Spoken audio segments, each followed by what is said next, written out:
Norah Vincent's death raises many questions, but the biggest one by far is what pushed her over the edge to the point of choosing to die by assisted suicide. This is a topic that many people debated for a very long time after her death, but news outlets and content creators, and especially red pill content creators, spread so many lies about her. They told us a story of a woman who tried to experience life as a man and failed miserably because she could not handle the hardship that men face every day. That's why she got depressed, and that is why she ended her own life.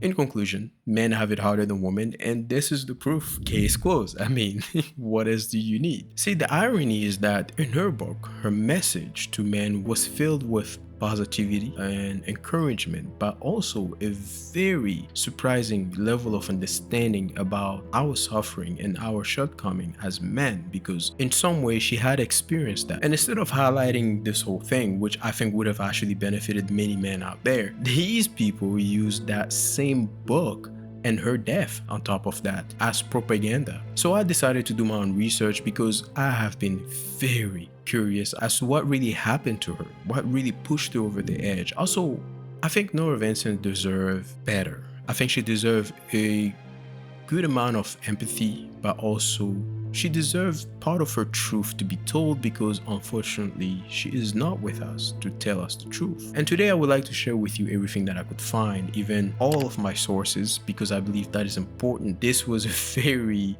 long process and I did a lot of digging, and I think it's better if I just share everything, full transparency with the people who are interested. So because of that, all my sources, 100% of them will be in the description. So where do we begin? Because I found out a lot more about Norah Vincent's life than I expected. So let's start with, I think, the easiest thing to share with you. And this is her explaining to us with her own word why she got depressed after living a life as a man for 18 months. In her book, Self-Made Man, she wrote, and I quote, "Once the retreat was over, I knew that I had accomplished the last big task. Some part of me knew I didn't have to hold net together anymore, or the girded mindset that made impossible. And once I knew that, all the guilt about being an imposter and the anxiety of getting caught at it, and the by then extreme discomfort of contravening my own gender identity came crashing in. I didn't have the resources or the reasons anymore to stop it." And this is her telling us word for word why these 18 months put her into a deep depression. It doesn't get any clearer than that.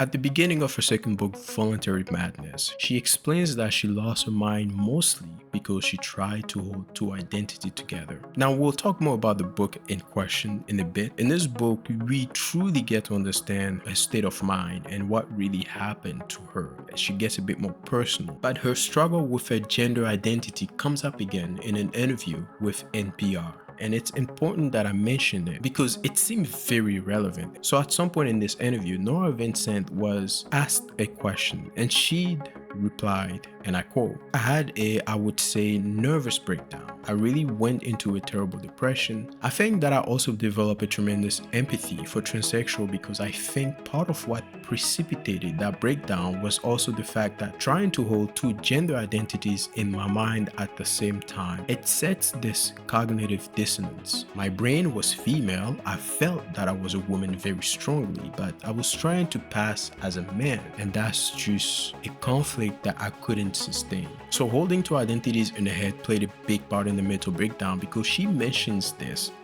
at 3 different occasions. How come no one mentioned it before baffled me. And I think that was one of the biggest reality check for me, because I was like, wait a minute, that never came into play when they first covered her story.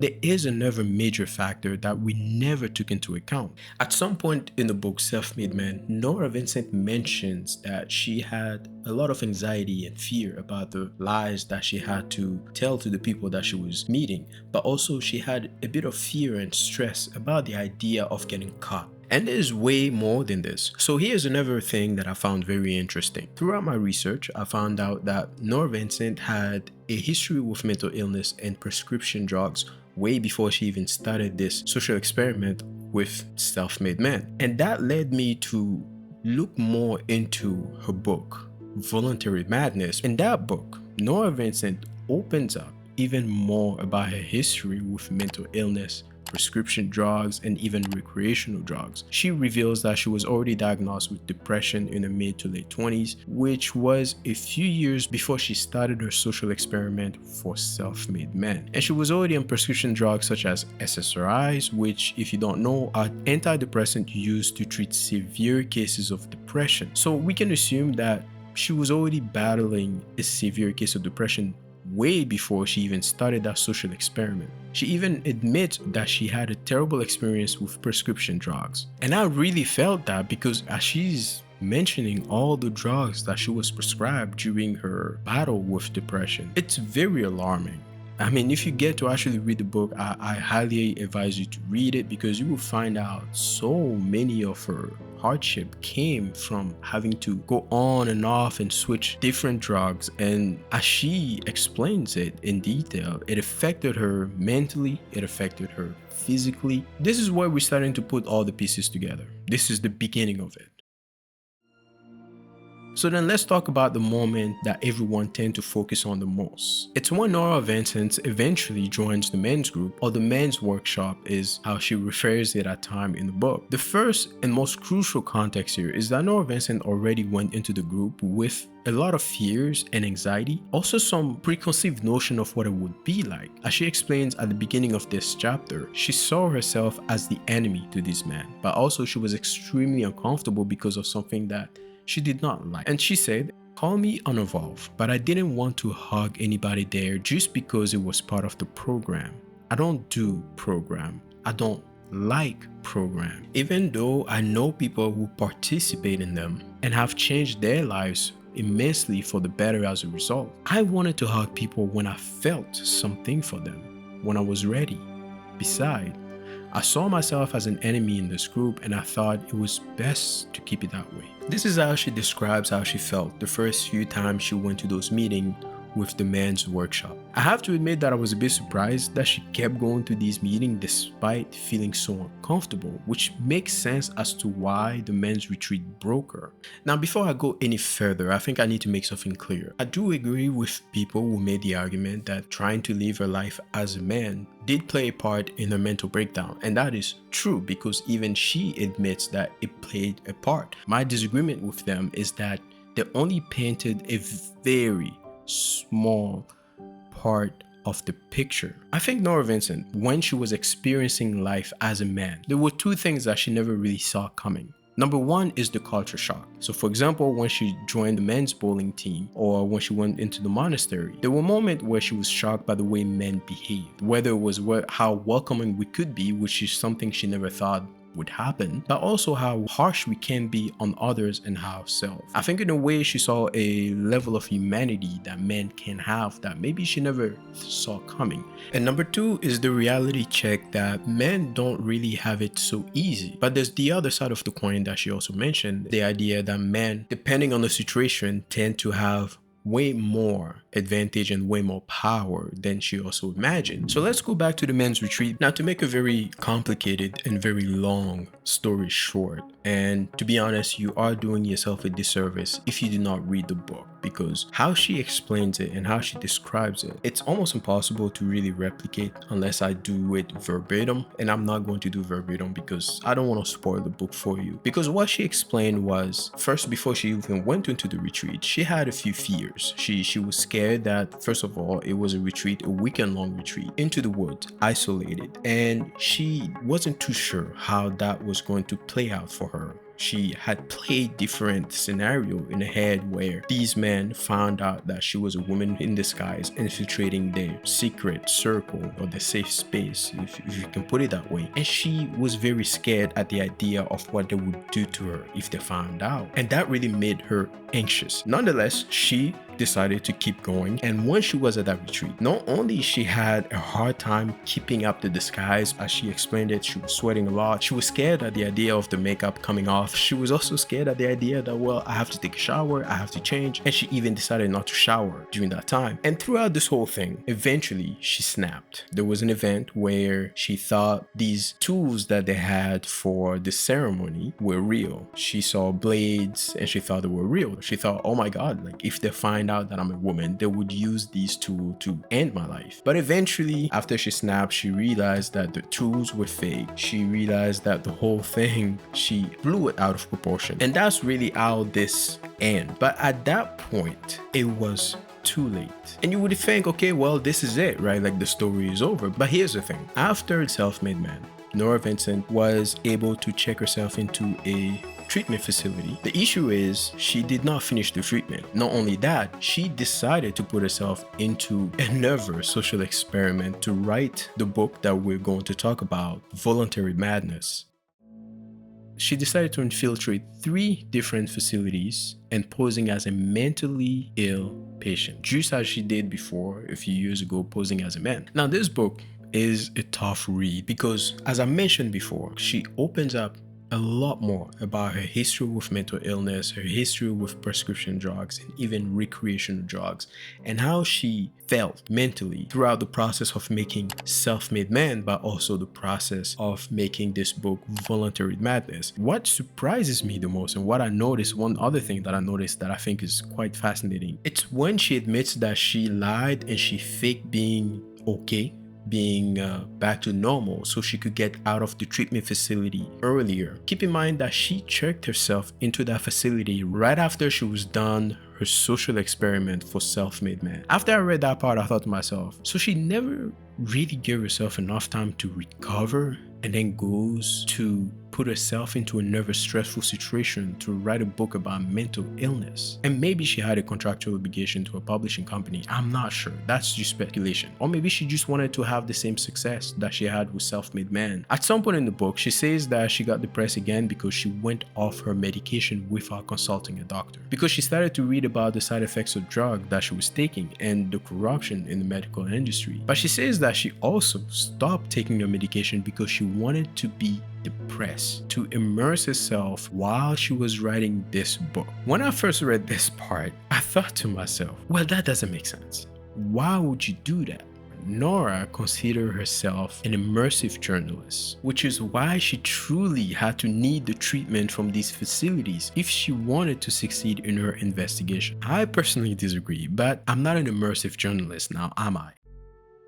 Now let's move to the biggest revelation in this book. This is about where she opens up about being molested as a kid. During a session at the very last treatment center she visited, she was somewhat encouraged by one of the professionals to revisit the pain and rage that she has buried deep inside of her because of the traumatic moment in her life. And this is when Norah Vincent admits that for a very long time, she avoided truly facing this trauma and all the emotion that came with it. Then she proceeds to share with the reader the map of her depression, as she calls it. And this is what she said, and I paraphrase. She says, molestation leads to rage, which leads to alienation, which leads to shame, which leads to guilt, and guilt leads to self-harm. Then self-harm leads to suicide. And not long after that, as if she knew that the reader would come up to their own conclusion and maybe might end up with the wrong conclusion, she says that the molestation doesn't really explain her mental illness entirely. She says that there is a lot more to it than that. Although she doesn't really give us more detail as to what are those other things, she at least gives us the confirmation that, okay, this is not 100% all of a problem. And at the end of this book, she talks a lot about accountability. She explains that people who want to get better and be happier have to put their boots on. And this is a message that I think some people got wrong. I've seen comments about that in reviews. I've seen people say that she's victim blaming. She thinks that the only way for people with mental illness to get better is to work hard at it. But that's not true, because in the book, she stated that accountability alone is not the biggest factor, and it will never be the biggest factor. Social interaction and help from others is.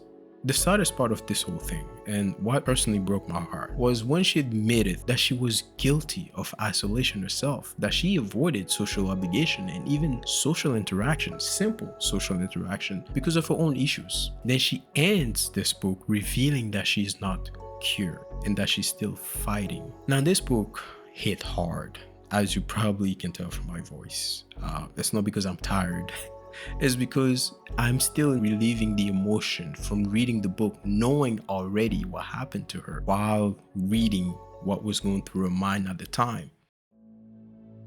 There's one last thing I wanted to share with you, and this is fairly quick, but it's also very significant. It's something that I wasn't sure if I was actually going to put in this video, and really pondered, like, is this even worth it? But I thought to myself, if people are really curious about what really happened to her and they wanted the whole context of what really went through in her life and her with her mentally, they also needed to know this. So I found this article online that she wrote in 2015, where Norah Vincent was sharing with the reader why she decided to write her third book, Adeline, a novel of Virginia Woolf. I could be wrong, it could be Adeline, I'm not quite sure. In this article, things get a lot darker because Nora admits to being too immersed in the story of Virginia Woolf to the point that she attempted to take her own life. We know from what I've already mentioned before that she considered herself an immersive journalist, and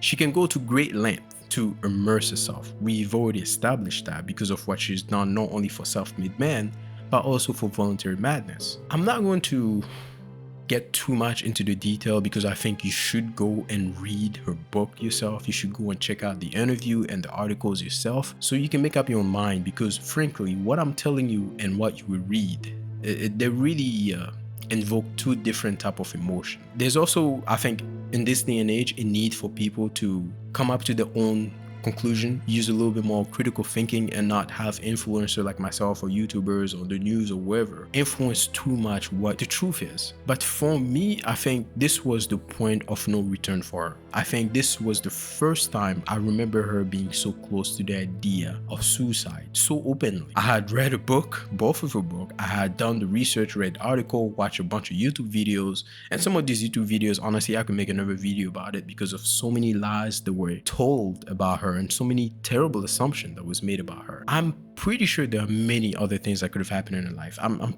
like personal things, financial things, who knows? It is very hard to tell, frankly. I think Norah Vincent was a very talented person, but she was very troubled. She was very smart. And I think many people who are very smart tend to stay too much in the head. And that can be very tricky if you don't have any social interaction or social connection or people out there who can get you out of your head. It can be very dangerous. Just like many talented people before her. So for example, Virginia Woolf, who she covers in her book, but we have also Robin Williams, who she talks about in this article that she wrote in 2015. So she's not the only one, but it's just every time they leave us. And I say so selfishly, every time they leave us, we're left with a lot of questions. I'm pretty sure there are even more answers in the last book, Adeline, but that's not a book that I was brave enough to read. It's definitely on my list. It's something that I would like to read in the future. But I think, honestly, after doing all this research, after finding out all these things, my work here is done, guys.